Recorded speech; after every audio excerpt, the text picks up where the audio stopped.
Magandang hapon! Ayan, nandito tayo sa labas ng bahay namin. Nakikita nyo, mainit pa. Pero dito po sa tapat ng bahay namin ay malilim na syempre. O yan si Mayoni, tsaka yung nanay niya.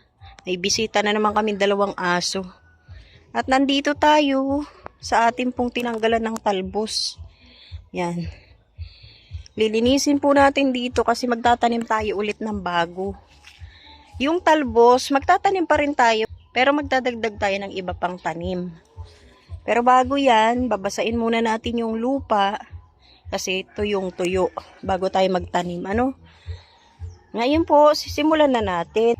Yung gabi na to, tatanggalin natin kaya pabayaan na lang. Tanggalin muna natin tong mga damo-damo. Hindi pala muna natin babasain yung lupa kasi pagka nagtanggal tayo ng damo magpuputik. So tatanggalin muna natin yung mga damo na nandiyan dyan. Hindi ko na maantay na mabulok sila pero pabulok na. Pero tatanggalin ko na nga kasi matagal.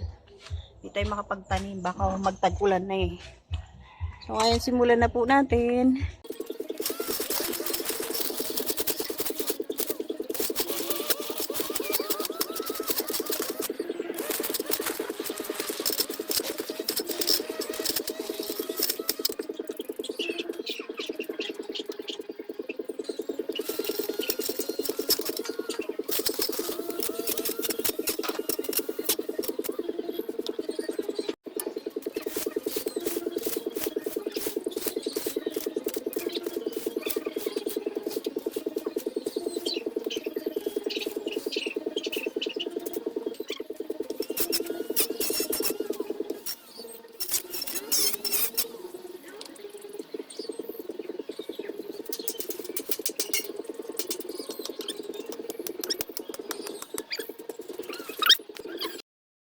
Hindi natin maasarol, matigas pa yung lupa. Mukhang di tayo makakapagtanim dito. So, doon na lang po tayo sa likod. Doon na lang tayo muna magtanim. Pero babasain ko po yung lupa dito para bukas, madali na nating maasarol.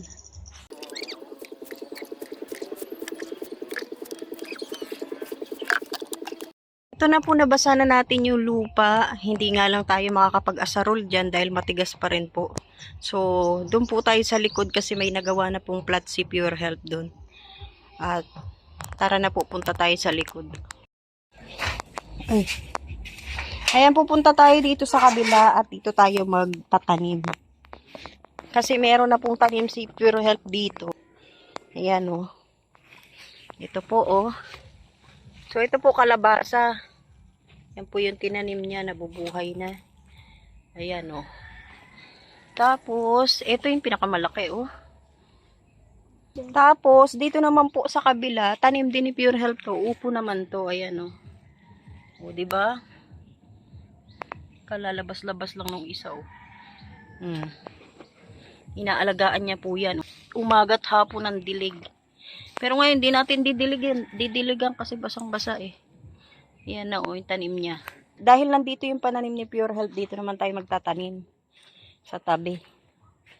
Kaso tuyong-tuyo rin, no? Masyadong tuyong-tuyo ang lupa. Pero maghuhukay na rin tayo. Para matuloy na kasi dun sa harap, di tayo nakapagtanim eh. So maghukay na tayo. Para makapagpunla. Dito kasi mataas, hindi binabaha. Pero may ginawang plot dito si Pure Health. Ayan. 3. Dito tayo magtatanim ng talbos. Yan o. Tingnan nyo. Hinukay niya na po yan. Tapos unahan na ng mga damo. Ayan. Marami ng mga damo na kailangan bunutin. Dito tayo na lang magtatanim ng talbos sa ginawa niya. Kasi binabaha rito eh. Baka mamaya magtag-ulan na. Ang binili ko talagang buto ay kamatis. Ayan, kasi gusto kong magtanim ng kamatis at gusto kong mapabunga. At saka ito. Yan. Sweet pepper. Yan ang gustong gusto ko. Tapos, ito naman po yung kay Pure Health. Ayan, nabawasan na. Ayan na nga po yung tinanim niya, no? kalabasa at saka upo. So, hukay po muna tayo bago natin itanim. Hukay po muna tayo para makapagtanim na tayo. Mayuni, nandito ka na naman sa mansion mo. Ano Mayuni, ang init. Yan, sisimulan na po natin yung paggawa ng plot.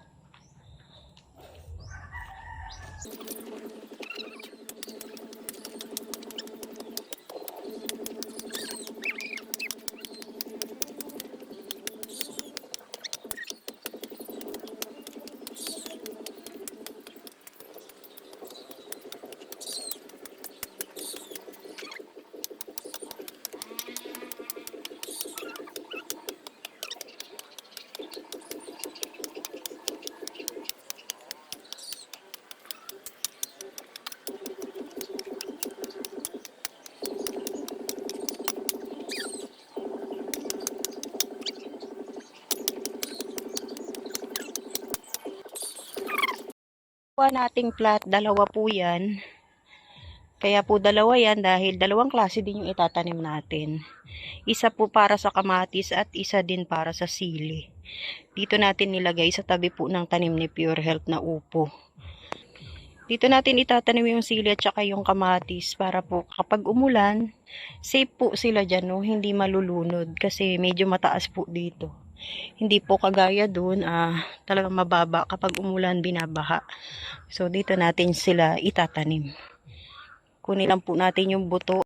Ito na po yung kamatis at ito naman po yung ating sili. Itatanim na po natin. Ayan, kamatis po muna yung itatanim natin. Ito, binuksan na po natin yung kamatis. Ito yung buto niya, oh.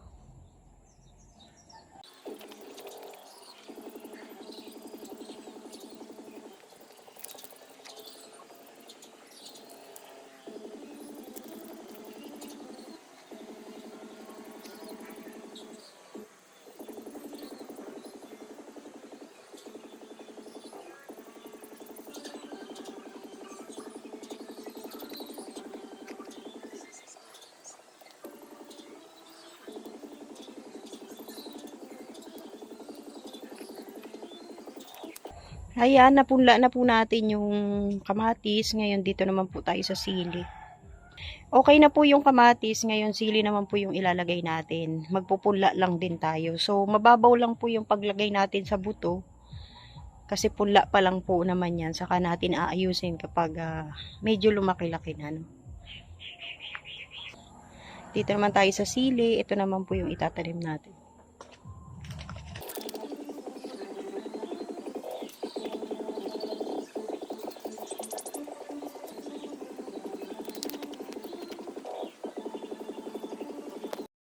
Ayan po, natabunan na natin yung mga buto na nilagay natin. Doon po sa kabila, yung maliit na plat ay kamatis. Dito naman po yung sili.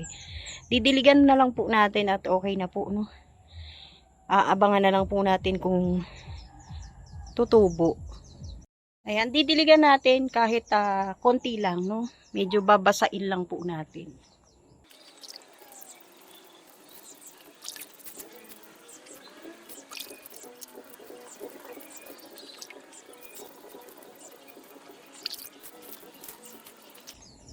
Ayan, okay na po. Nadiligan na natin.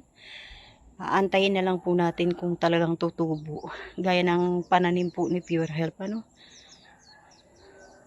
Ngayon naman po, doon tayo magtatanim ng talbos.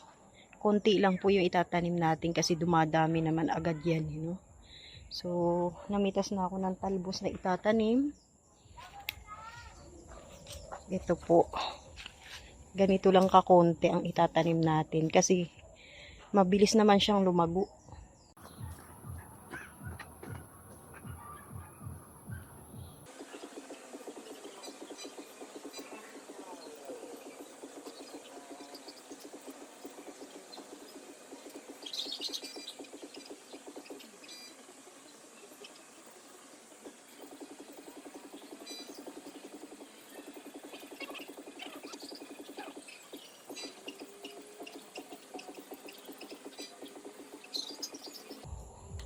Anong tanim dito, ma?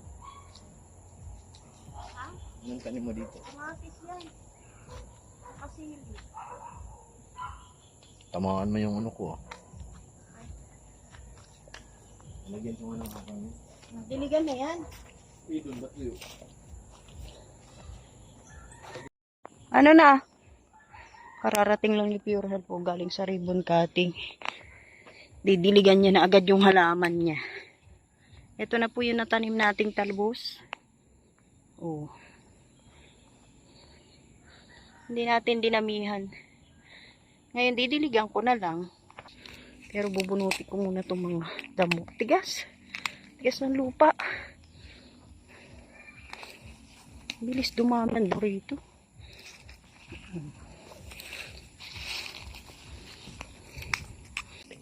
Dito naman sa dalawang plat na to, di pa natin alam kung ano itatanim natin. Ano, bibili tayo uli ng buto. Kailangan ko na lang diligan yung talbos. Didiligan na natin. Talbos. Kamote. Kunti lang yan. Dito ko nga tinanim yung talbos kasi gaagapang yan.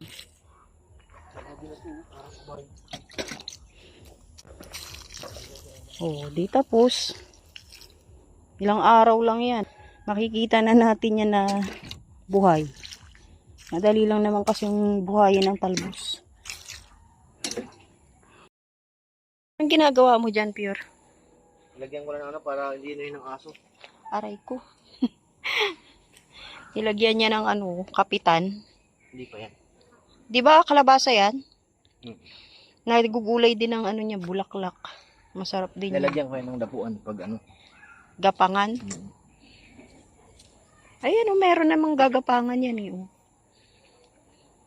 Buhay na yung pananim ni Pure oh. Kung sinabayan ko yung pagtatanim niya, di sana buhay na rin yung sa akin. Ilang araw na to, Pure.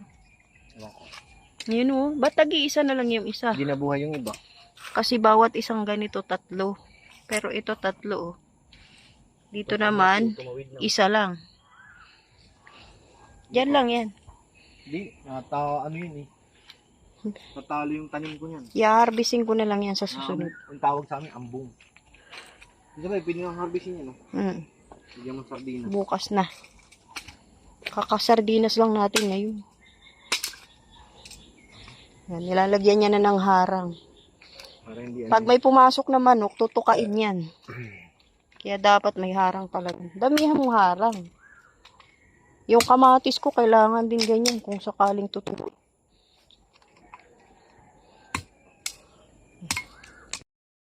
Ayan, napalubog na yung araw. 5:45 na ng hapon. Tapos na tayo magtanim ng kamote. Talbos ng kamote.